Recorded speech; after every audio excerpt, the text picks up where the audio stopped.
Suv yonadi desam ishonasizlarmi? Teyla tekshirib ko'ramiz. Ishlayaptimi? Bo'ng'illashi. Bu vodorodniy suv.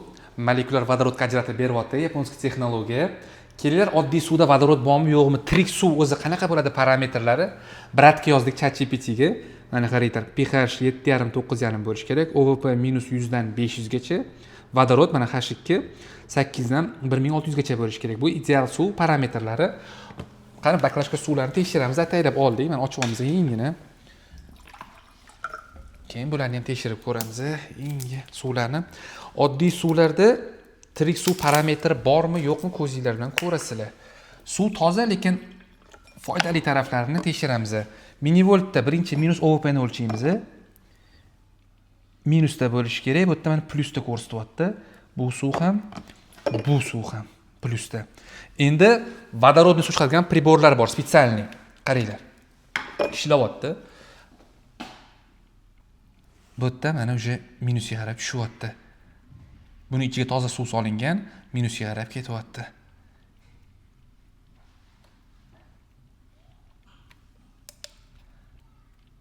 Bo'ldi, minus ko'rsatyapti.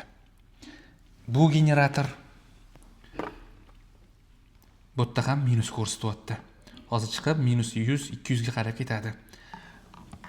Vodorod konsentratsiyasi ppb da o'lchanadi. Mana ppb. Tekshiryapmiz 0. Bu yerda ham 0. Bu yerda tekshiramiz. Qani bu yerda bormi ekan vodorod? Bu yerda vodorod pokazatellari bor. Apparat tirik suv chiqaryapti, suv tayyorlab berdi. 300 ga qarab ketyapti. Bu yerda ham 300. Eng zo'richi mana bu. Qani bu yerda tekshiramiz. Bu filtr apparatning ichida qani vodorod bormi? Bu yerda ham vodorod bor. Suvni minus OVP'si ham zo'r ko'rsatyapti. Qaranglar, bu apparatning bir tarafi vodorodniy suv, bir tarafi vodorodni shalachnoy suv chiqarsa beradi. Bu yerda ham minus ko'rsatyapti.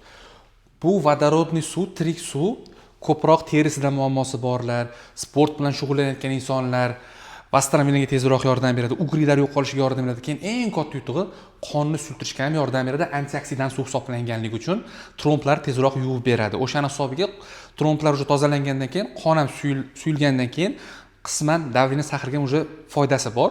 Yaponiyalarda ham ko'pchilik birinchi suv bilan, bu suv bilan rakni birinchi sadiyasini oldini olish uchun davolash tariqasida foydalanishadi. Bu vodorodniy suvni ingilator tariqasida ishlatsanglar ham bo'ladi. Undan tashqari vodorodniy vannalar ham bor. O'zbekistonda bu narsa hali rivojlanmagan. Biz hozir shular olib kelib turib reklama qilyapmiz. Qurilmalar spesial shunaqa ichida generatori bor. Ichida ikkita plastinasi bor. Titandan, platinumdan H2O ni vodorod bilan kislorodni ikkiga ajratib, molekulyar vodorodga to'yintirib beradi, lechebniy qilib beradi.